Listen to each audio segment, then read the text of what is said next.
It's great to be back on stage here at the Global Cybersecurity Forum on day 2. I hope you're all having a fantastic day so far. And after day 1, I don't doubt for a second that today is going to be another brilliant day of informative and insightful discussions like the one we're about to have on stage right now.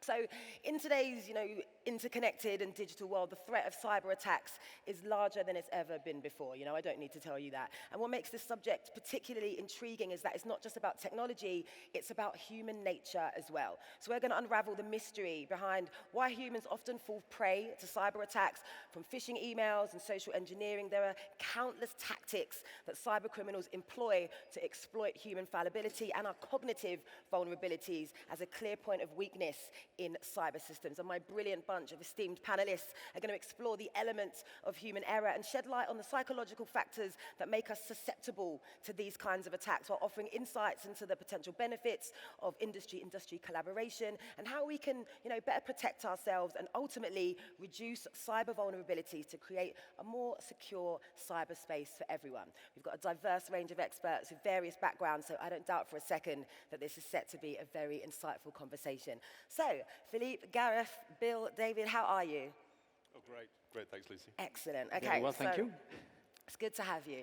So I think a great place to start would be by really setting the scene. Let's kind of paint the bigger picture by asking, what are cognitive vulnerabilities in the context of cybersecurity, and how do they differ from technical vulnerabilities? And anyone can grab that one first. Don't be polite. Well, sure, I guess I can start since everybody's looking at me. My name is David Chow. I want to share a little bit about my past experience working as an IT practitioner. I worked in the US government for 20 years and also working at the White House for President Bush and President Obama. And coming from an IT practitioner standpoint, that I can handle all the technical aspect, from the technical vulnerabilities, your patchings, your exploits, your network assessments, anything related to that. But the hardest part to defend is actually the human aspect. The human aspect in terms of, every day, everybody goes through on a daily basis. They have their daily motions. You have your kids that you have to take care of. You may feel up, you may feel down, but because of that daily changes, you may click on something that you typically don't click on, or somebody could potentially try to exploit your softer side, right? So somebody could be saying that, try to appeal to your nature and say, hey, we're seeking for donation, we're looking for this. Would you mind help us with something like, donating certain money? So you click on the link out of curiosity, and then all of a sudden that creates some sort of a cyber attack. I want to share very quickly about an example. It's not entirely related to cybersecurity, but it's definitely focusing on cognitive vulnerability. So when I was working at the White House, we had to go through an extensive background investigation. Obviously, you're serving the president, you have to do that. We also have to go through FBI reviews, personal interviews, neighbor interviews, as well as going through your assessments of your financial background. The whole concept there is actually to ensure that there is not a level of cognitive vulnerability. So you're making the right decisions, you're not hanging out with the wrong crowd, you don't have large sum of money coming in, or you're not incurring any debt. So that, in a way, it's more from the physical personnel security standpoint, but it's actually tying into the cyber as one enhance on practicing better cyber maturity. Thanks, David. Anyone want to add anything to that? Yeah, I'll add a bit of Yeah. Just to kind of give you a little bit of background, Trellix was the merger of FireEye and McAfee that we brought together about a year or so ago. And we cover about 45,000 enterprises across the globe, a lot here in the kingdom. One of the things that we see is always the attack and really the attempt to exploit the human part of it really focuses maybe on kind of 3 things. It focuses on familiarity. Does it look like something a user is used to doing? Is there a sense of urgency, something which is like forcing you to make a decision faster or behave in a way that you wouldn't normally do? Is there a personal cost? Maybe it's a corporate cost, maybe it's a personal cost. For example, if I look at my own email that comes to me personally, I seem to have an addiction for buying antivirus software. I must sign up for a year's worth of Norton antivirus at least once a week. So you kind of get this idea that you might have lost your own money, so you're more likely to respond to it. And for us, trying to understand those bits, see how attackers are starting to exploit them, and get people to act almost against their better judgment, because by putting some of those stresses on them really gets to the heart of the human factor. Yeah.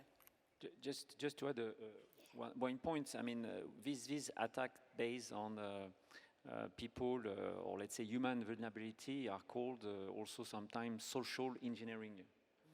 By social engineering, you connect to social networks.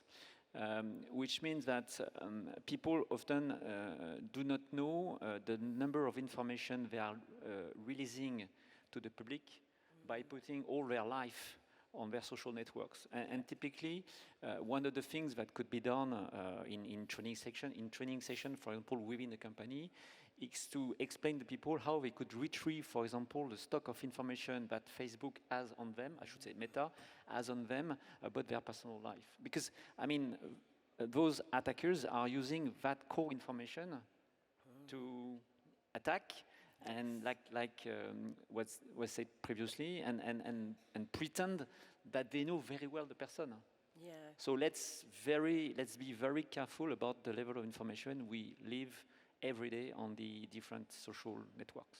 It really is quite unbelievable how many people don't really realize that the information that they put out there, especially on social media, is so susceptible to these kind of attacks. You know, we're under the impression that this data that's being owned by these big companies is potentially private, but, you know, these attackers are getting smarter and smarter by the day, and being able to tune into all these personal details is really quite mind-blowing. I know so many people that have been, you know, attacked by their personal information that they've put online, and I think it's important for us all to realize that living your life online is fantastic, but also be very selective about the kind of information that you put out there as well.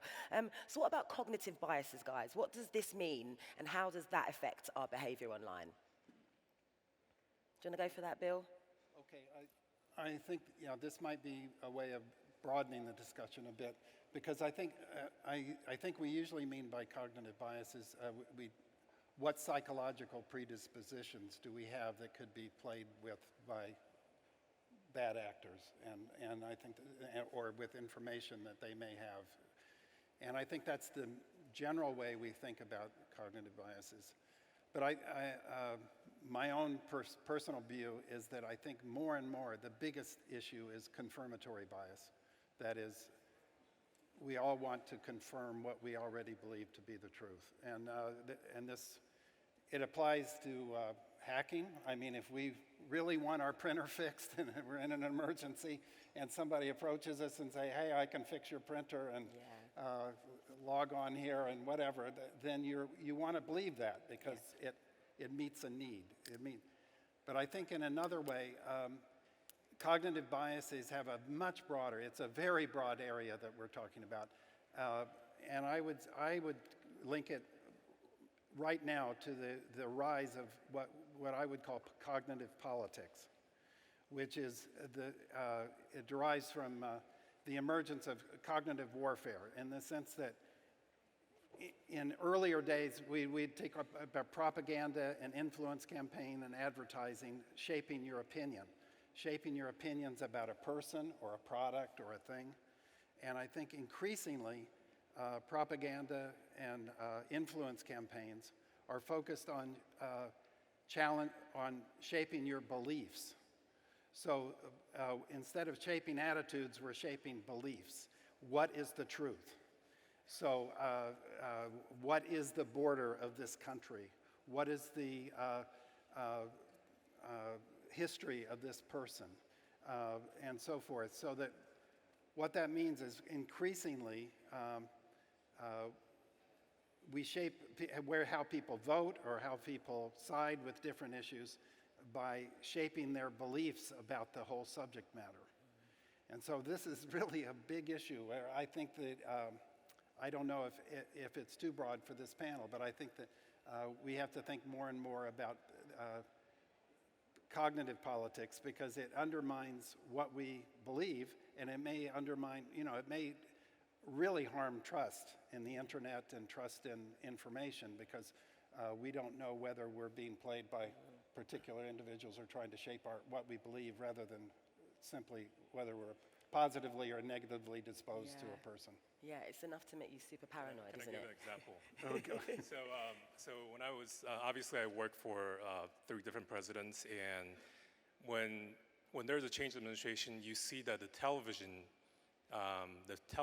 news channel that the political appointee watch is actually different. So when Republican is actually in charge, you see Fox News. That's conservative news, right?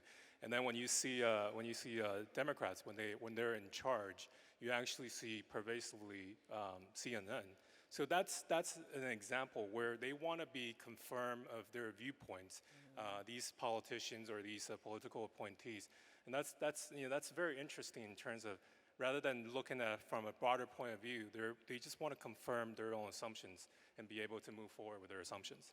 Yeah, absolutely. So let's give a few examples now. What are some of the most common types of cyber attacks? We've touched on a few examples, but if you've got any more to add, I'm sure the audience will appreciate that. So what are the common types of cyber attacks or psychological tricks that attackers use to manipulate victims and, obviously target these human cognitive vulnerabilities, and why are they so effective? Go on, I'll Gareth. take that first of all. So one of the things I think it's also worth thinking about is what's the call to action that an attacker actually wants. You can spend a lot of time thinking about how you might construct a phishing email, how you might influence someone and get them to respond to something, but you've actually got to get them to do something in order to have an effect. So it might be intelligence operations, as you say, it might be changing the way they think, changing the way they vote. That's too big for me to worry about, right? Working in a cybersecurity firm, I care really about helping our customers keep their organizations safe, keeping their citizens safe. And what we've seen is different waves of different attacks. So for example, there'll be a lot which talk about VIP impersonation. You get a text message from your CEO saying, I want you to go and do something, you must go and do it now. That's a great way to get people to respond because it's a position of authority. But what does your CEO normally ask you to do? It's kind of unlikely that he's going to say, I need you to transfer money to this organization you've never heard of and isn't set up in your systems. Our business practices go against that. So you don't get people to act even though the authority is there. And your CEO sending you a text message and say, I want you to run down the road and go and buy some gift cards. That's not usual either, so it doesn't work. What does work are things like credential phishing. So we see a lot of campaigns really focused on people trying to get someone's credentials, because that's the most valuable thing you can use as a way to go launch another attack.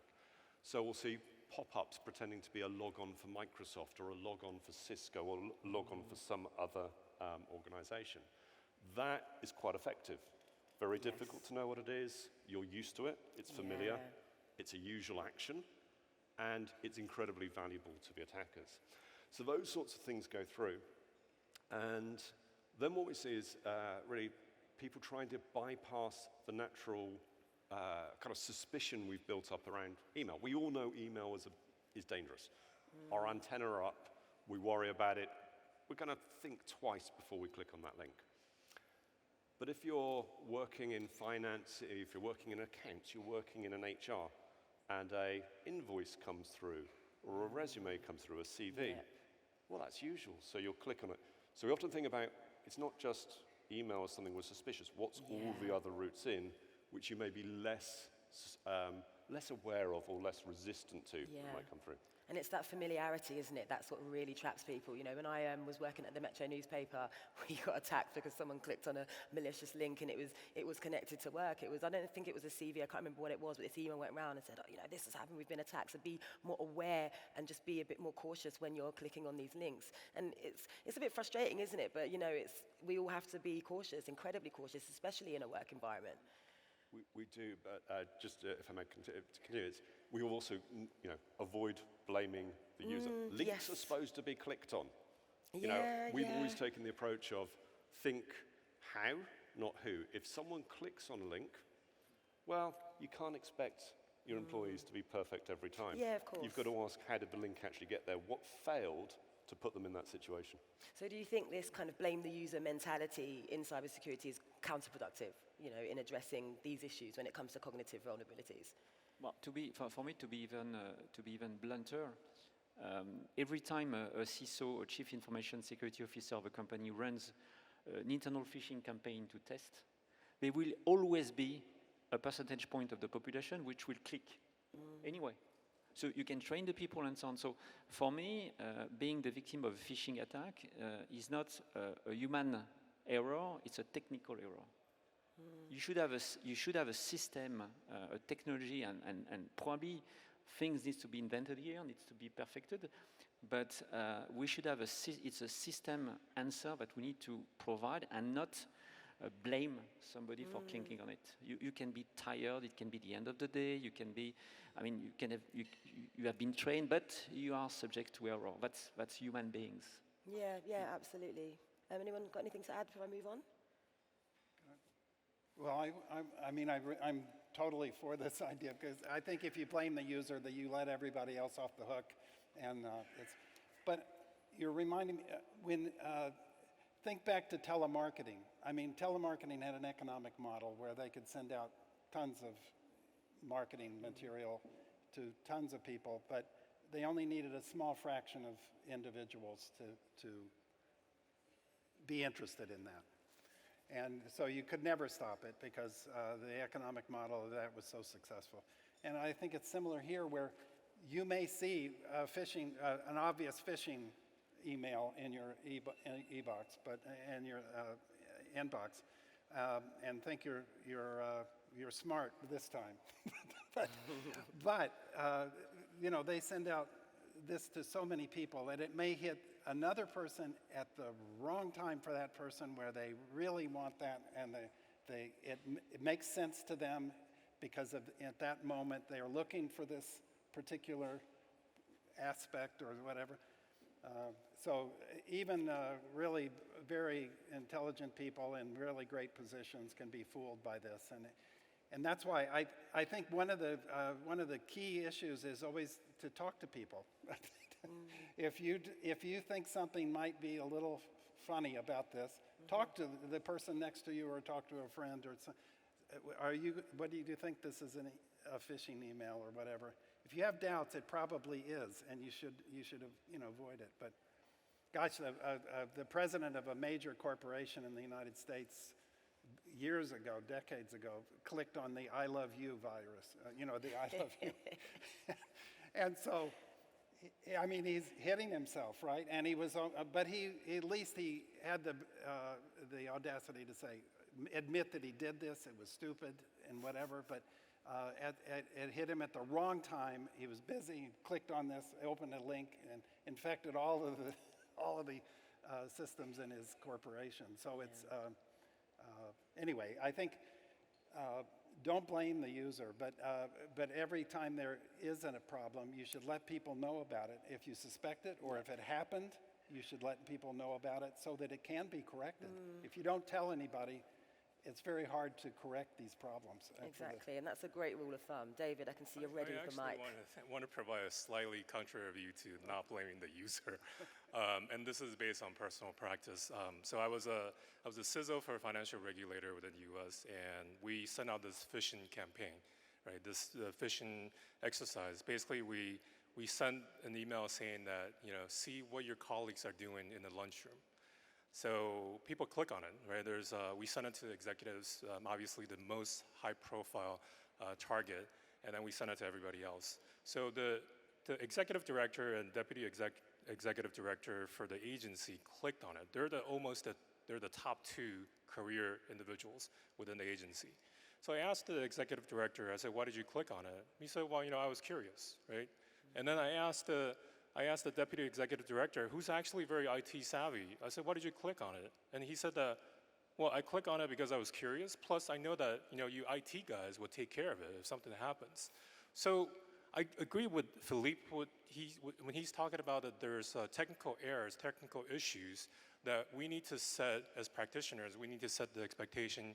We need to provide the education. We also need to constantly ensure that our tools is catching, ransomware attacks or some other attacks. But at the same time, that it starts with everybody, right? Users needs to take the mindset of be more vigilant.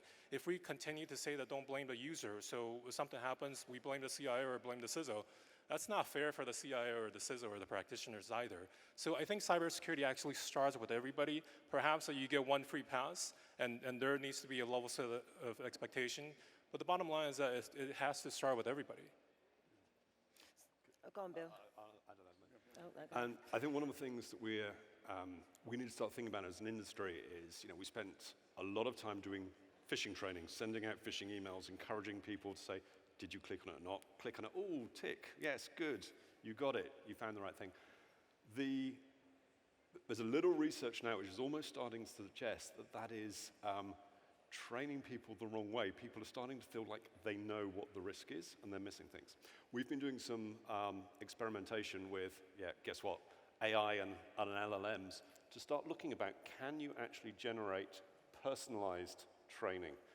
To your point earlier about the social media information, can you go and create a targeted email to train a user based upon information you know about them?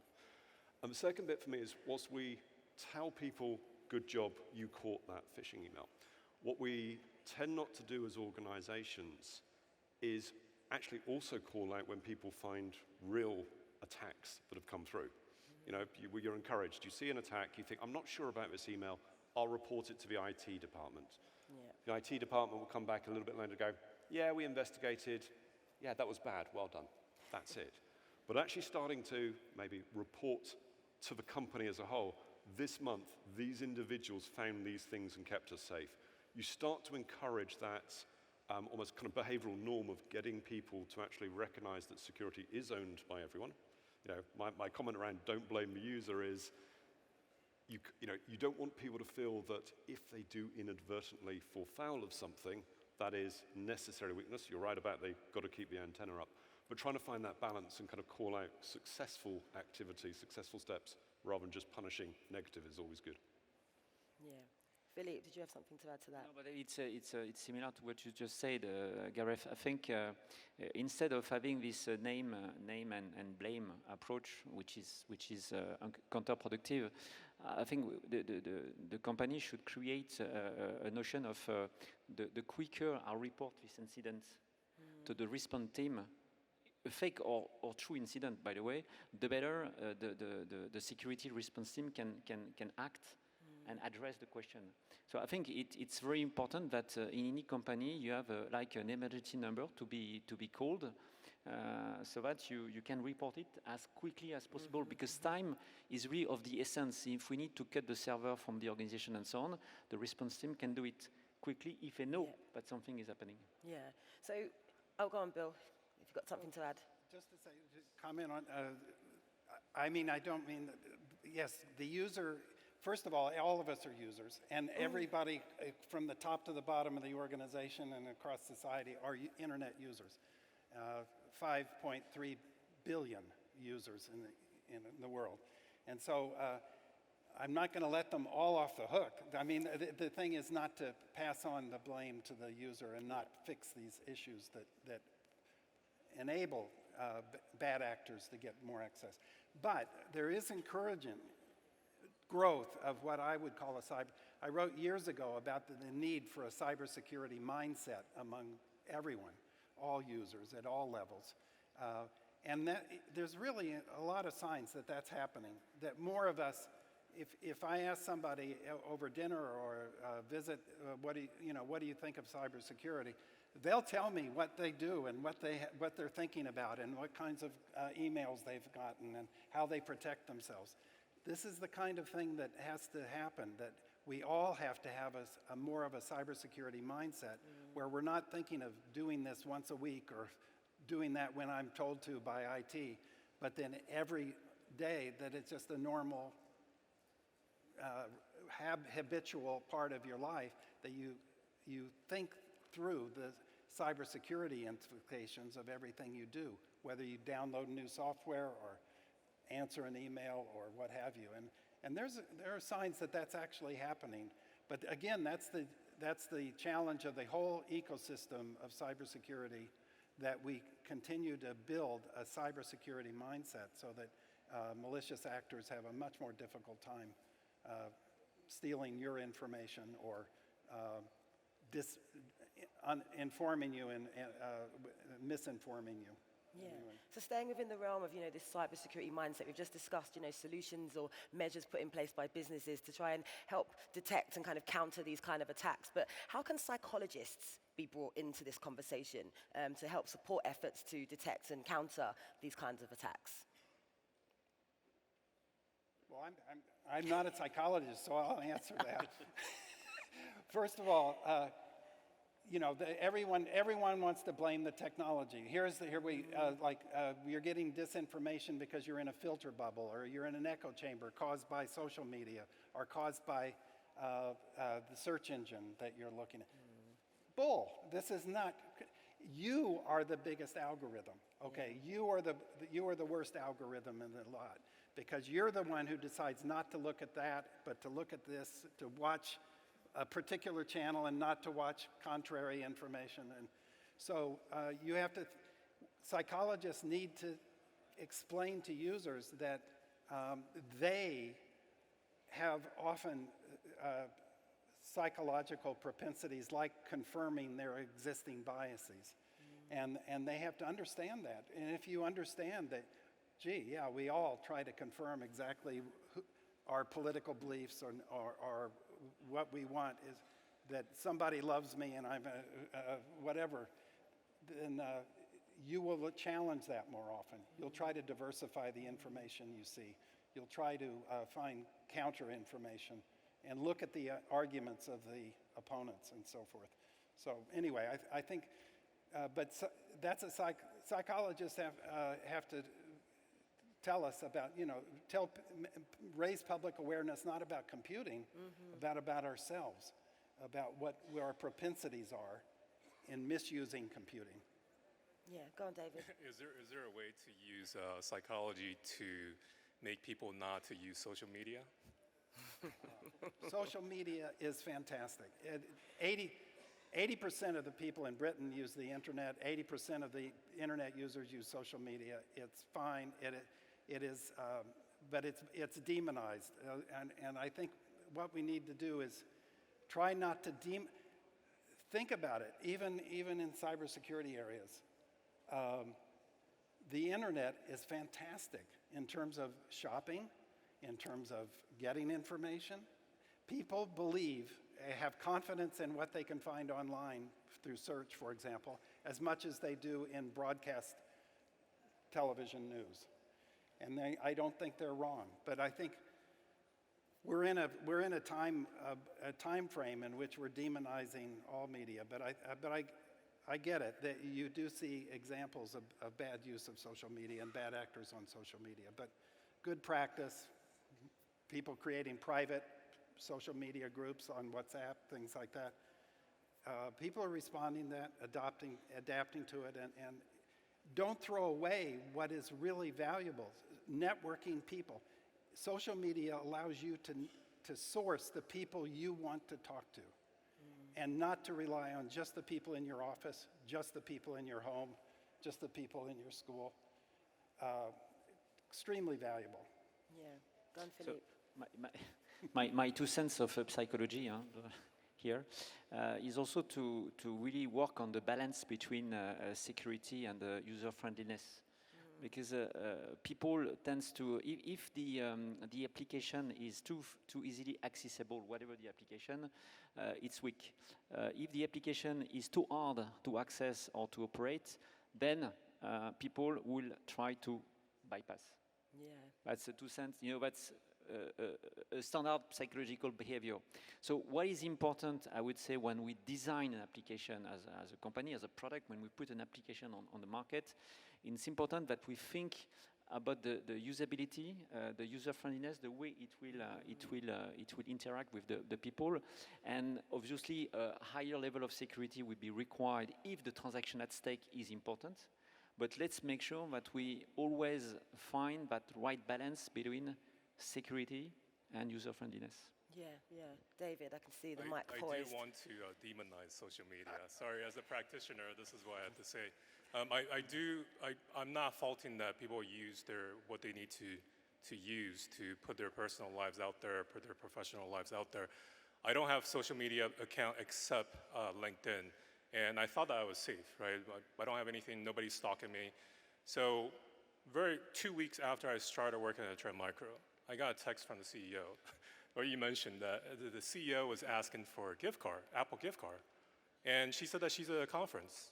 She just doesn't have time to talk. Her minutes is running out. So I was like, okay, so I just interviewed with the CEO. She just brought me on board. What do I do? So what I did was I thought this must be fraud, but there's also inkling that this may happen because she travels quite a bit. I call her assistant, and it's actually because she's overseas. I was in the U.S., she's in Taiwan, so it was 3 in the morning. The guy was upset. The guy basically said, yeah, she's here. She's not traveling. So I realized, okay, I made a mistake in terms of getting into believing that this could be possibly true. And I didn't put anything on social media except that I started my job at Trend Micro, right? So I think in a way that people are looking for, bad actors are looking for ways to get whatever information. I mean, we talked about using AI, we talked about social engineering. The more information that you put out there about yourself, the more vulnerable that you actually become. So yes, I'm not discouraging you from putting your information out there. This is who you are, this is what you want to do. But I'm just saying that you also have to be extra vigilant in terms of the issue that you may encounter.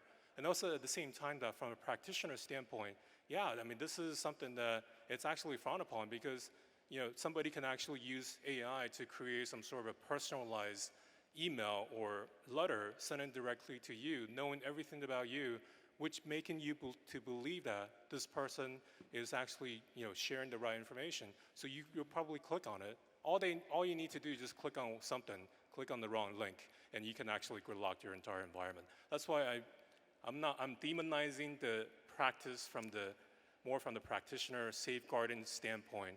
But if people want to continue to use it, that's their discretion. Yeah. Go on, Gareth. I'm going to go back to that kind of question around the role of psychologists, and particularly the role of psychologists in helping us understand the impact and understanding our own biases. I'm going to admit to maybe 2 of my own biases right now. The first one of the things for me is, when thinking about this panel and thinking about the questions, I was thinking about it really from my own fairly myopic view of keeping companies safe. So I was thinking about enterprise security. How do we do that? What do we do for employees? And it's really, I was last in the kingdom in 2014, 2015. First time back in 8 years. And the scale of digital transformation, the changes that have happened in the kingdom are huge. And so the first bit for me was realizing I was thinking about enterprise security.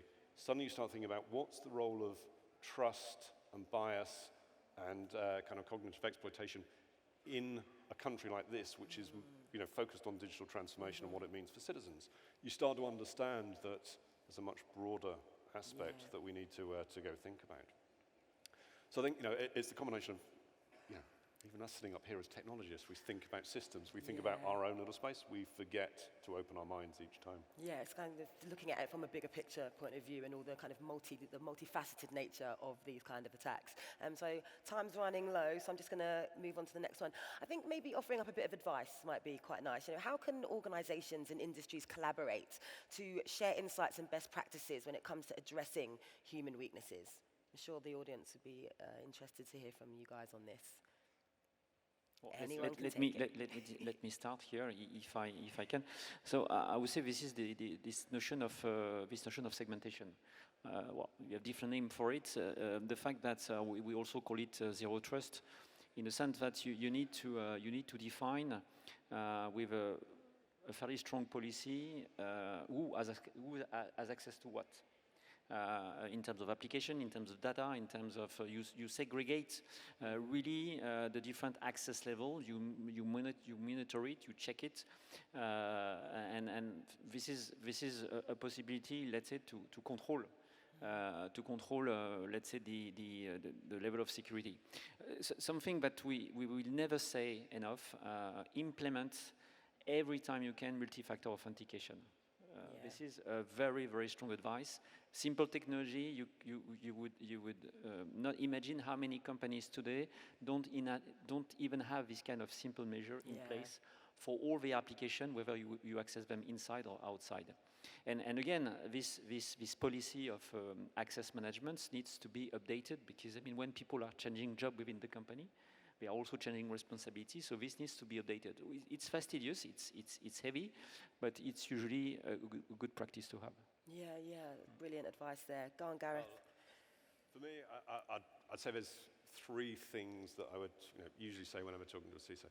I mean, first of all, I think it's that concept of how, not who. So when an incident does happen, you don't blame the user, you focus on what failed in the systems and the processes and the controls that got there, and you learn from that. The second bit for me is actually celebrating or publicizing when an employee actually does report something correctly, because it starts to reinforce that that's the behavior that's expected. You want people to protect the organization. We all have a duty to do that. The third for me, I mean, everyone in this room is very familiar with thinking about risk and about controls and managing that and identifying those. The one place that I do see as an industry we've tended to maybe ignore or not think about the risk quite so much is some of the business applications that we're starting to adopt, particularly hosted software as a service, SaaS applications, whether those are finance systems, HR systems, customer care systems. We've seen so many organizations actually being compromised because a customer has uploaded a file, which is supposed to be something that they're sending through, or a individual has made a loan application through a banking portal, and what they've uploaded is a hostile file. Yeah. So being able to scan and do the same checks on all applications as you do on email is one thing I'd always call out. Yeah. Do you guys have anything to add? Go on, David. So from my perspective, one is that you have to have the visibility of your risks. That is, you don't know what you don't know, but what's critical is that you need to know what's going on within your environment so that you can start quantifying the risk level and then prioritize what needs to be addressed.